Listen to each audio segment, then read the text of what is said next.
അടിപൊളി ചെയ്തേക്കുന്ന ഒരു മോഡേൺ കാർ പോർച്ചിന്റെ വീഡിയോസ് ആണ് നിങ്ങളെ കാണിക്കുന്നത്. ഡീറ്റെയിൽ ആയിട്ട് കാണാം. ആക്ച്വലി ഇപ്പോൾ നമ്മൾ ചെയ്തിട്ടുള്ളത് ഒരു വി ഷേപ്പിലുള്ള തൂണുകൾ, അതിന് സപ്പോർട്ടിങ് ഉണ്ട്, വെർട്ടിക്കൽ സ്ലീവാണ് വെർട്ടിക്കൽ.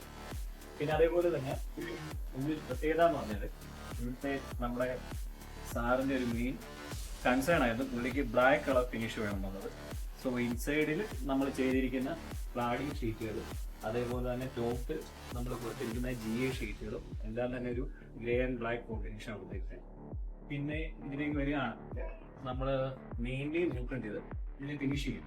ഇതിൻ്റെ എല്ലാ എഡ്ജുകളും അതേപോലെ തന്നെ വെൽഡിങ് സീമുകളാണെങ്കിൽ പോലും വിസിബിൾ ആയിട്ട് കാണുകയും. പിന്നെ നമ്മൾ ഇതിനകത്തിൽ ഒരു ഹിഡൻ ഫീച്ചർ ഉണ്ട്. അതെന്താണെന്ന് വെച്ച് കഴിഞ്ഞാൽ ഇതിന്റെ വെള്ളം പോകുന്ന പാത്ത് അതൊരിക്കലും നമുക്ക് വിസിബിൾ അല്ല. താഴെ നോക്കി കഴിഞ്ഞാൽ കാണാൻ പറ്റില്ല. കാരണം നമ്മൾ ക്ലാഡിംഗ് ഷീറ്റിനുള്ളിലാണ് ചെയ്തിരുന്നത്. നമ്മുടെ ഫ്രണ്ട് സൈഡിലും അതേപോലെ തന്നെ ബോർഡറായിട്ട് വരുന്ന ഒരു 6x1 ചാനൽ, ആ ചാനലിനുള്ളിലാണ് നമ്മുടെ ഈ ക്ലാഡിംഗ് ഷീറ്റും അതേപോലെ തന്നെ നമ്മുടെ റൂഫിംഗ് ഷീറ്റുകളും വെച്ചിട്ടുണ്ട്. ഈ പോയേക്കുന്ന ഈ ഗട്ടിനകത്ത് വെള്ളം മൊത്തം നമ്മൾ ഈ പൈപ്പിൽ നിന്ന് കളക്ട് ചെയ്ത് താഴേക്ക് പോകുന്ന രീതിയിൽ സെറ്റ് ചെയ്തു. സോ ടോട്ടലി പറഞ്ഞാൽ ഒരു ഇൻവിസിബിൾ റൈൽ ഗട്ടർ ഈ ഒരു കാർ പോർച്ചിനുള്ളിലാണ്. അത് നമുക്ക്